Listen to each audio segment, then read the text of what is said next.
Hello, Kel67 Gaming here. I'm back again with another favourite 5. This time I'm going for a genre of games on a specific platform. Anybody who's watched our haul or pickup videos will know that I do pick up quite a lot of RTS games.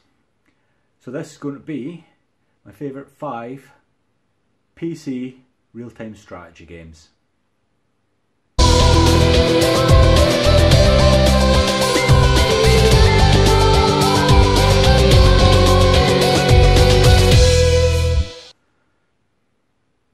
Although I am first and foremost a console gamer, I have played PC games. I wouldn't say extensively, but a reasonable amount of time. And one of my favourite games on the PC, or one of my favourite genre games on the PC, is of course real-time strategy. The reason for this is because it doesn't really work on a console. So if you want to get the RTS experience, you really have to do it on a PC. And I've been playing these as long as I've had a gaming PC, which isn't as long as some. I think we're only going back to the mid-90s till I got my first one. But it's a genre that I really got into. I don't really have the time to dedicate to these games because they can just last so long now. But I do still like the odd skirmish now and again, and it's something that you can just lose yourself in completely. So without further ado, I think I'll let you see the one that I've picked as my 5th favourite RTS for the PC. Commander, incoming transmission from Survey Team Delta. Have located an unknown structure. It could be Talbot in origin. Sir, audio sensors are reading something. Can you hear this? Vanguard units, you are authorized to decloak and engage.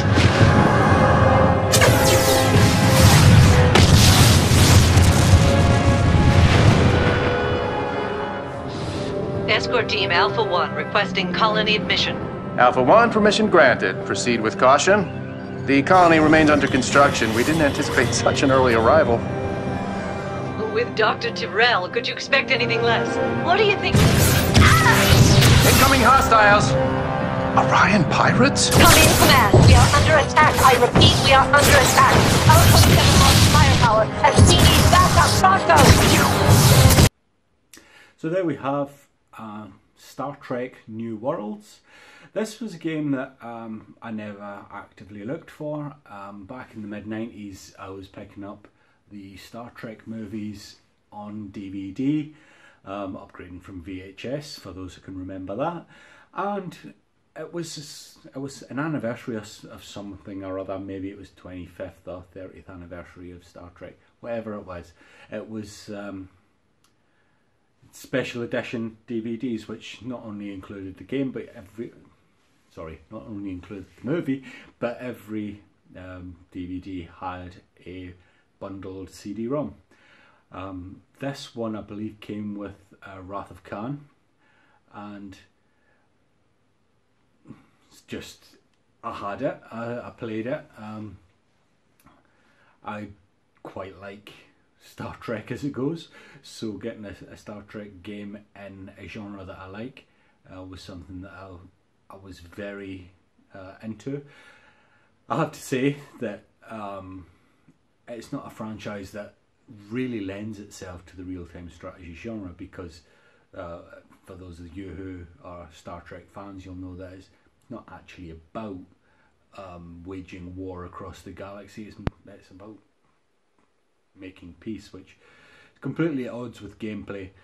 I'm glad they did go the war route with the game, because it would have been a horrible game if it had just been building a colony and doing nothing with it.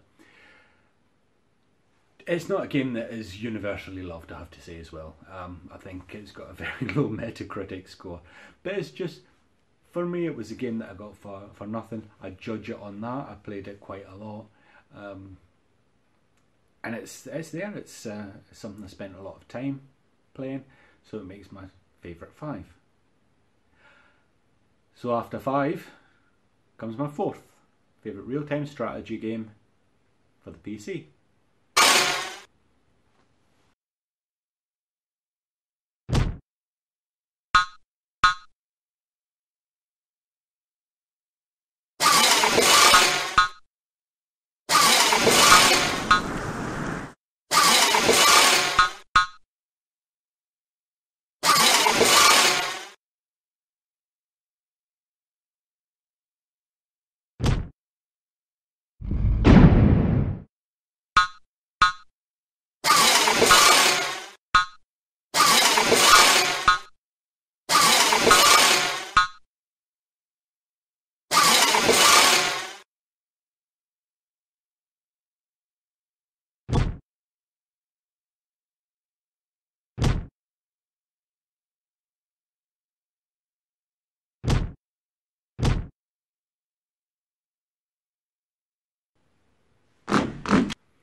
Well, look at that, it's another licensed game. This time it's Star Wars rather than Star Trek.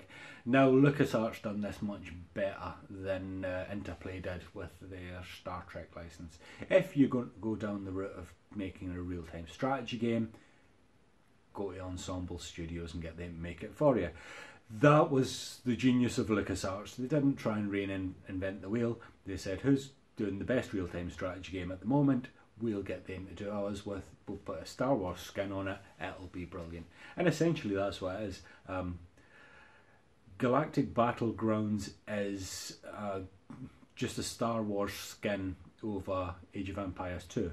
That's not a bad thing. Age of Empires 2 was an outstanding game. So LucasArts released that, and if it wasn't enough that you had the best at the time real-time strategy game developer creating a Star Wars themed game, put Darth Vader on the cover, you've got all the elements for just print money, and my god it did print money. This was a brilliant game, very successful, and I was drawn in, played it absolutely to death. I'd hate to think how much time I put, well, I'd hate to think how much time I put into any of these 5 RTS games, but this was one that, because it was Star Wars, I did play an awful lot. So that's my 4th favourite, which means it's time for my 3rd favourite game, sorry, 3rd favourite RTS game for the PC. Colt to base, sending intel complete. Roger, Colt. Proceed with target acquisition.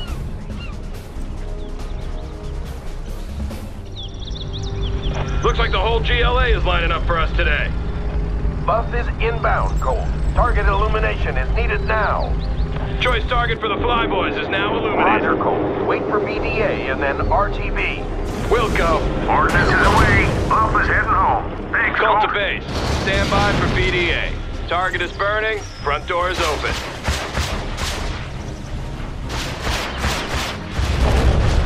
Say again, Colt. Colt, respond. Colt! This is Colt. Had a close call, but we're all fine here. Returning to base.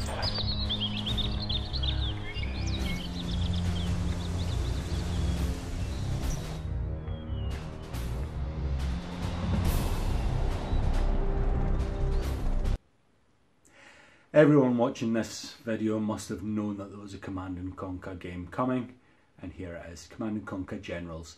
Now, I loved the Command & Conquer games ever since the very first installment. The reason that Generals makes the list above one of the main Command & Conquer Tiberian games or one of the Red Alert games is simply that for this particular one, because this was the leap from sprites to 3D graphics, this one just absolutely blew me away visually.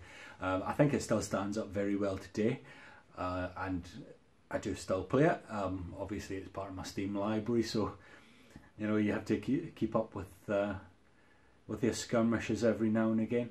The only thing that slightly disappointed me as someone from Europe is the conflict between the Global Liberation Army and the USA on its own.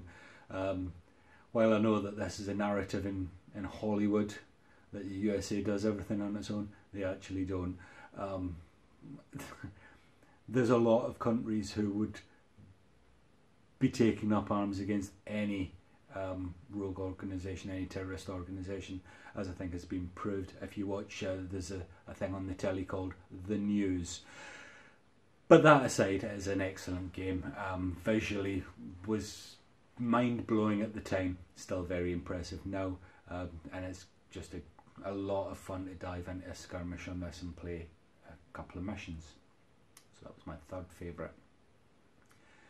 Which means that we have to go for my 2nd favourite RTS on the PC.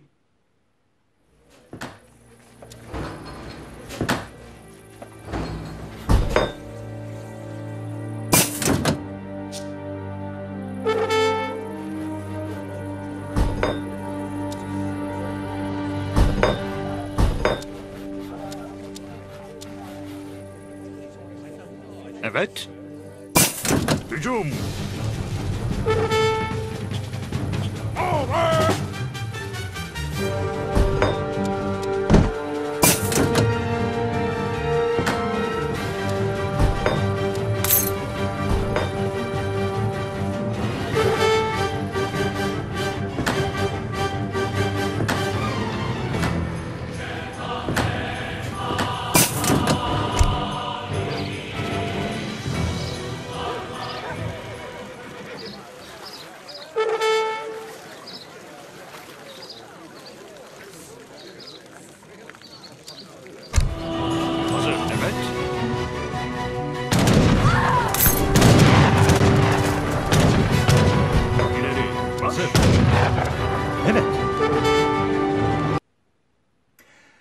So the second game on my list, this is not only in Possession 2, it's also the second Ensemble Studios game that I'm putting on my list.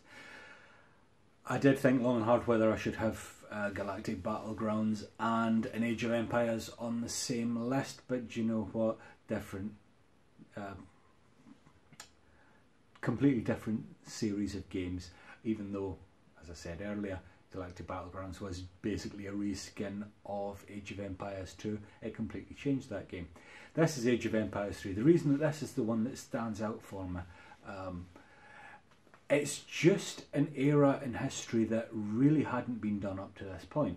If you think back to the first Age of Empires, went from the Stone Age through to, you had the Egyptians and the Romans. Age of Mythology is covered, you know, the Egyptians and Romans and such like. Age of Empires 2 was a little more up to date, that was more medieval, but this was the colonial era where you're actually getting into rudimentary firearms. It's completely different to any RTS that I'd played before. So not only was it a more evolved technology tree, but also you had you weren't playing with Romans and ancient Egyptians and Vikings and this sort of thing. These were recognisable as countries, so you know, you had it was almost modern day. Obviously not modern day, but it was getting towards that point. So it was for that reason I really enjoyed it. Obviously it was a massive graphical upgrade from the previous games. The previous game I think was Age of Mythologies. It was just something that I remember at the time, just looking at screenshots when as the release date was approaching. I couldn't wait for this game to come out. The hype was there for me. I had it, loved the game, played it God knows how many times through, and yet it only makes number 2 on my list,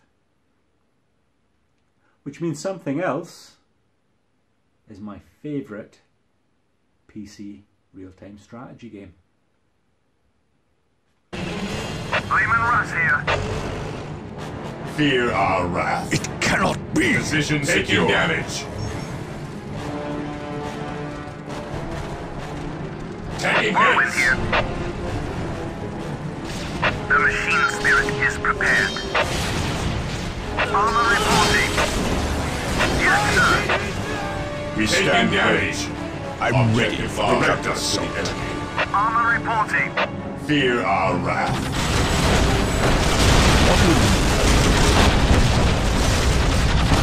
For terror. No retreat! We shall know no fear. By my command, attack!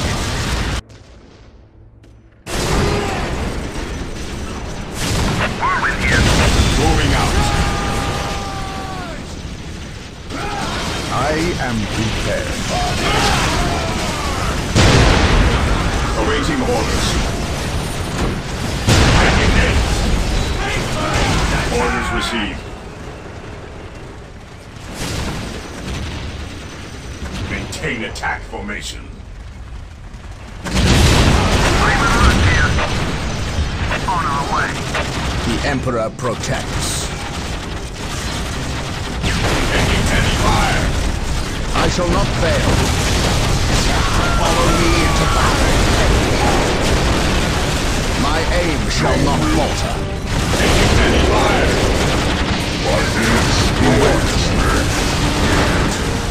Under fire. Faith and duty. Fall back and regroup.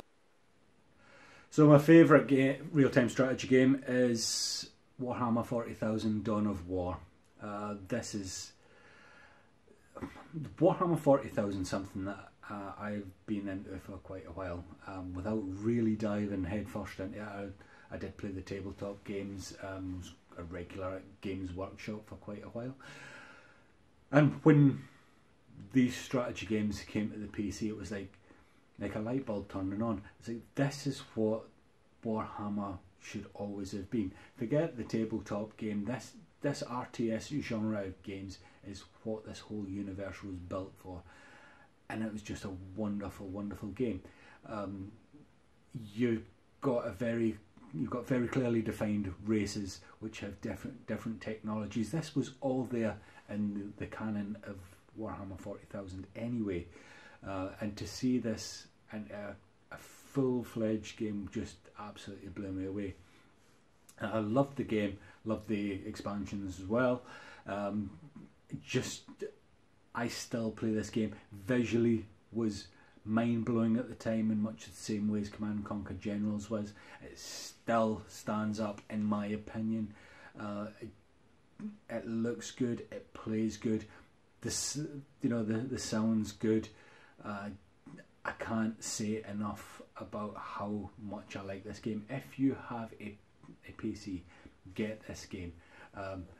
It was released on XP, but it actually plays flawlessly on your Windows. If you want to try it on Windows 7, Windows 10, it plays absolutely flawlessly, and it doesn't cost a lot of money. It costs you a lot of your time to play it, but it doesn't cost a lot of money. I can't recommend it highly enough. And that's my list. If you agree with me, then yes, you've got good taste, but it's a bit boring and I'd really like somebody to show me something new. If you disagree with me, StarCraft, let me know down in the comments. Tell me what you would have put in instead. Why you liked it, what's on my list that you didn't like, and why didn't you like it? Was it the setting? Was it the era that it was set in? I'd really genuinely be, interested to hear. And until next time, if you haven't already, please subscribe to the channel. I'd really like you to like the video. You've made it this far through, so there must be something in there that was likeable. Like I say, leave a comment, share the video if you know someone who'd be interested. And as always, keep gaming.